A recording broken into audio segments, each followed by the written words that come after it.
Hello बच्चों, बहुत बहुत स्वागत है आपका अपना ही YouTube channel Guruji for high school में। तो आज के इस वीडियो में हम लोग लघुत्तम सामर्थ्य और महत्तम सामर्थ्य का जो पहली एक्सरसाइज है प्रश्नावली 1.1 का, मैं यहाँ पर प्रश्न नंबर दूसरा सॉल्व कराने जा रहा हूँ। तो इस सवाल को जब हम सॉल्व करेंगे तो उससे पहले मैं आपको एक चीज़ बता दूं, ये सवाल बेसिकली किसी बहुत बड़े फॉर्मूले से सॉल्व नहीं होगा। इसको हम एज्यूम्शन करेंगे, मान के चलेंगे कि हाँ ये ऐसा होता है, इस तरह से कुछ मान के चलेंगे और वो मानने के बेसिस पे ही हम इस सवाल क्या करेंगे, सॉल्व करेंगे। तो चलिए आगे बढ़ते हैं, पहले सवाल को पढ़ लेते हैं, समझ लेते हैं, उसके बाद से क्या करते हैं, सॉल्व करते हैं। तो बच्चों ये रहा सवाल, थोड़ा ध्यान से पढ़िएगा। अब सवाल में लिखा हुआ है कि दर्शाइए कि कोई भी विषम धन पूर्णांक, तो ध्यान सुनिएगा, विषम धन पूर्णांक है, ध्यान से, विषम धन पूर्णांक क्या होता है वो भी समझाऊंगा। धन पूर्णांक 6q+1 या 6q+3 या 6q+5 के रूप का होता है, जहां q कोई पूर्णांक है। अब देखो इस सवाल में एक चीज उसने बोला है, विषम धन पूर्णांक। ये चीज थोड़ा समझनी बहुत जरूरी है। विषम धन पूर्णांक,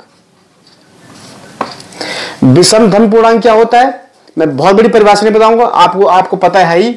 विषम धन पूर्णांक 3, 5, 7, ठीक है, 9, 11, जैसे 1। तो विषम धन पूर्णांक ये हो गया कि जो विषम है, जो जिसमें 2 का भाग पूरी तरह से नहीं जाता है, और धन पूर्णांक क्योंकि वो पॉजिटिव है। वैसे भी जो 1, 3, 5, 7, 9, 11 मैंने लिखे, इनसे पहले क्या होता है, प्लस का साइन होता है, हम जो कि लिखते नहीं है, सीधे से हम 1, 3, 5, 7, 9 और 11 लिख दिया। ये आपका क्या हो गया, विषम धन पूर्णांक हो गया। तो सवाल में कह रहा है कि इस तरह के जो नंबर्स होते हैं, उन नंबर्स को हम जो है इस फॉर्म में, मतलब वो इस फॉर्म में लिख सकते हैं, 6q+1 या 6q+3, इस तरह के फॉर्म हम लोग लिख सकते हैं। अब बात यहां पर आती है कि हम कैसे प्रूफ करेंगे। तो मैंने बच्चों आपको पहले ही बता दिया था कि इस सवाल को किसी फॉर्मूले बेस पर हम लोग सॉल्व करेंगे, इसको एज्यूम्शन करेंगे, मानेंगे, हम ऐसा मानेंगे और बाद में क्या निकलेगा, विरोधाभास टाइप का निकलेगा, तो हमारा सवाल क्या होगा, सॉल्व हो जाएगा। समझ में नहीं आ रहा होगा आपके, लेकिन मैं यहां पर आपको समझाता हूं कैसे इसको हम लोग सॉल्व करेंगे। तो विषम धन पूर्णांक आप समझ गए। अच्छा, यूक्लिड की थ्योरी के हिसाब से आप बच्चों ने पढ़ा, यूक्लिड की थ्योरी के हिसाब से जो हम कोई भी जब धन पूर्णांक लिखते हैं, मान लो कोई सम धन पूर्णांक या धन पूर्णांक हमारे पास a है, तो उसको हम किस फॉर्म में लिखते हैं, 6q+r के फॉर्म में लिखते हैं। 6q+r के फॉर्म में हम लोग उसको लिखते हैं। जहां पर क्या हमारे पास, थोड़ा ध्यान से देखिए बच्चों, यहां पर ये बस मेन थोड़ा सोचना है, जहां पर q जो नंबर है, q आपको दिया गया है, ये या तो 0 से बड़ा होना चाहिए या 0 के बराबर होना चाहिए, या तो 0 से बड़ा होना चाहिए या 0 के बराबर होना चाहिए। और जो ये r है, ये r क्या होना चाहिए,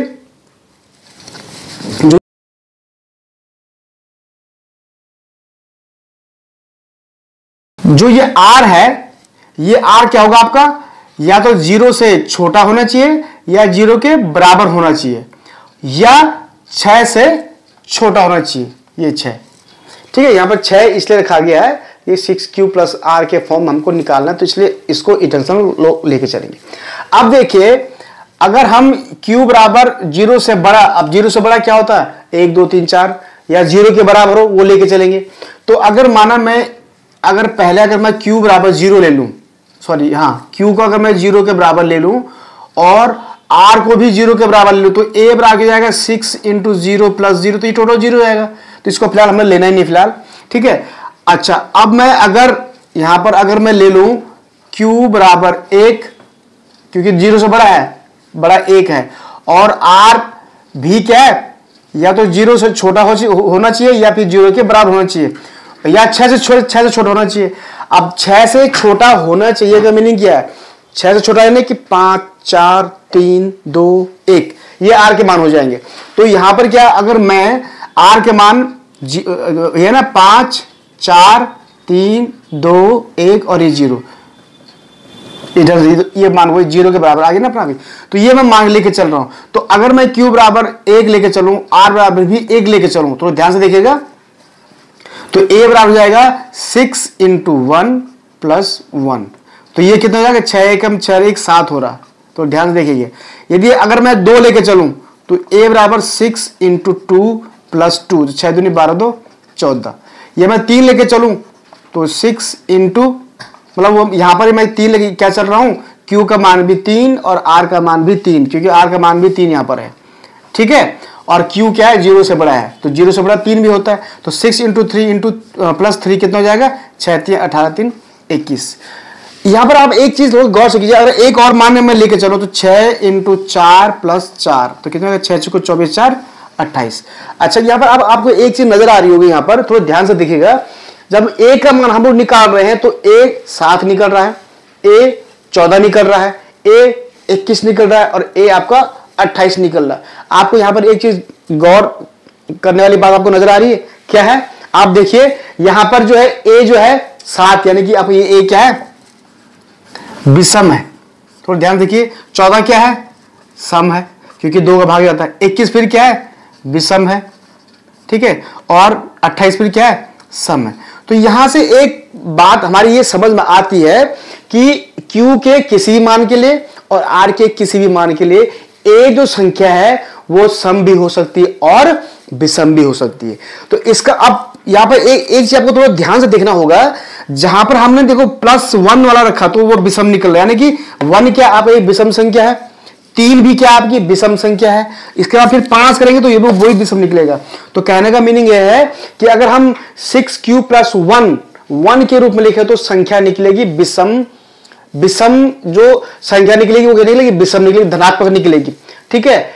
अगर हम सम संख्या रखें तो वो निकलेगी धनात्मक सम संख्या, फिर विषम रखेंगे तो विषम धनात्मक संख्या, फिर सम धनात्मक संख्या, फिर विषम धनात्मक संख्या। तो कहने का मीनिंग ये है, तो हमारे सवाल के हिसाब से क्या बोल रहा है कि विषम धन पूर्णांक को 6Q + 1 या 6Q + 3 या 6Q + 5 के रूप में लिख सकते हैं। तो आप देख रहे हैं कि प्रश्न में क्या हो रहा है कि हम जो 6Q + 1 हम कर रहे हैं, ये यानी कि अगर मैं आप सिंपल ये लिखता हूं कि 6Q + विषम संख्या, ठीक है, जैसे हमने 1 लिखा था, फिर मैं लिखूंगा 6Q + विषम संख्या, फिर हमने नंबर 3 लिखा था, फिर मैं लिखूंगा 6Q + विषम संख्या, तो मैं अब 5 लिख देता हूं, फिर मैं लिखता हूं 6Q + विषम संख्या, मैं यहां पर 7 ले लेता हूं। तो कहने का मीनिंग है कि अगर मैं 6Q में अगर विषम संख्या जोड़ता चला जाऊं तो जो आने वाले जो अगले जो आंसर आएगा, जो उत्तर आएगा वो क्या आएगा, एक विषम धन पूर्णांक है। देखो ये सब प्लस में आ रहे हैं, ये भी प्लस में है, ये भी प्लस में है। अगर मैं माइनस में करूं तो माइनस में एक अलग चीज आएगी, माइनस में क्या है, देखो माइनस में मैं कर भी नहीं सकता हूं, क्यों नहीं कर सकता माइनस में, तुम अब यहां पर बोलोगे यार तुमने यहां पर Q का मान 1 2 3 सब प्लस में रखा है, माइनस में क्यों रखा, माइनस में तो रख सकते थे हम लोग, लेकिन वो इसलिए नहीं रखा क्योंकि शर्त में उसने पहले ही बोल दिया है कि Q क्या है, या तो 0 के बराबर है या 0 से बड़ा है, और 0 से बड़ी हर संख्या क्या होती है, प्लस में होती है। तो इसलिए यहां पर +2 +3 +4 का गुणा किया गया। माइनस करेंगे तो क्या होगा, जाहिर सी बात है, मैं यहां पर माइनस करूंगा तो 6 इंटू -1 करूंगा और ये +1 हो जाएगा, तो क्या आएगा -6 + 1, तो 1 में से गया -5, जो कि माइनस ऋणात्मक निकल रहा है, ऋणात्मक विषम पूर्णांक निकल रहा है, जो कि हमारे हिसाब से सही नहीं है। विषम हमको धन पूर्णांक चाहिए, ऋणात्मक पूर्णांक नहीं चाहिए हमको, ऋण वाला चाहिए नहीं हमको। तो इसका मीनिंग हो गया कि हम यहाँ पर Q का जो मान है वो हमेशा क्या रखेंगे, पॉजिटिव रखेंगे, 0 से बड़ा रखेंगे। तो 0 से बड़ा रखेंगे तो वैसे भी तो 0 रखेंगे, अगर क्योंकि देखो 0 के बराबर भी है, अगर 0 रखेंगे तो 6 × 0 0 + 1 वो भी 1 आएगा, तो वो भी विषम संख्या ही आएगी। तो कहने के मीनिंग है कि विषम धनात्मक संख्या तभी आएगी जब हम उसको 6Q + 1 6Q + 3 6Q + 5 6Q + 7 के रूप में लिखेंगे। देखो आए ना, हुआ ना प्रूफ ना भी। तो इसका मतलब हो गया कि किसी भी धनात्मक विषम पूर्णांक, जो विषम धन पूर्णांक होगा, विषम धन पूर्णांक को 6Q + 1 6Q + 3 6Q + 5 आदि के रूप में लिख सकते हैं। और यही हमारा सवाल क्या हो गया, प्रूफ हो गया कि सवाल में से यही पूछा है कि दर्शाइए कि कोई भी विषम धन पूर्णांक इस रूप में लिख सकते हैं क्यों, जहां पर कोई पूर्णांक है, क्यों अपने आप में क्या एक पूर्णांक है। तो ये सवाल मैंने जैसे आपको पहले ही बताया कि सवाल किसी फॉर्मूला वगैरह से सॉल्व करने वाला नहीं कि इतनी सी दम कर देंगे तो सवाल सॉल्व हो जाएगा, नहीं, ये आपको एज्यूम करना पड़ेगा, सोचना पड़ेगा। यहाँ पर आपको यूक्लिड थ्योरी लगानी पड़ेगी, यहाँ पर आपको ये फॉर्मूला रखना पड़ेगा कि a बराबर 6 + r हम लेकर चलते हैं, जहां पर q क्या होना चाहिए, 0 के बराबर या 0 से बड़ा होना चाहिए, यानी कि पॉजिटिव होना चाहिए, और r हमेशा होना है 6 और 0 के बराबर या 0 के बीच में वो होना चाहिए, इस वाले हिसाब से ये जो यहाँ पर 6 है, ठीक है। तो इधर से हमने जब ये सवाल सॉल्व किया तो हमने देख लिया, यहाँ पर प्रूफ कर लिया कि कोई भी विषम धन पूर्णांक जो है 6q + 1, 6q + 3, 6q + 5, यानी कि 6q में विषम धन पूर्णांक जोड़ने पर ही आगे क्या आएगा, विषम धन पूर्णांक, और यही हमने क्या करना यहाँ पर दर्शाना था। ठीक है बच्चों, तो उम्मीद करता हूं ये आपको सवाल समझ में आ गया होगा कि किस ढंग से सॉल्व करना। मैंने पहले ही बोला कि ये कोई फॉर्मूला लगा के सॉल्व करने वाला सवाल नहीं है कि ट्रिग्नोमेट्री में साहब फॉर्मूला लगाए तो सॉल्व हो गया, ट्रिग्नोमेट्री जैसे टाइप के सवाल नहीं है ये। तो उम्मीद करता हूं ये सवाल समझ में आ गया होगा। जिन बच्चों के अभी भी समझ में आए तो वो जहां पर समझ में आए वो मुझे नीचे कमेंट्स बॉक्स में लिख के भी पूछ सकते हैं, और चाहते मेरे व्हाट्सअप नंबर पे डायरेक्ट मुझसे डायरेक्ट क्वेश्चन करके पूछ सकते हैं। मेरा व्हाट्सअप नंबर वीडियो के बीच में कहीं दिया गया है, उसके लिए आपको आपको पूरी वीडियो देखनी पड़ेगी, तभी जाके आपको व्हाट्सअप नंबर मिलेगा।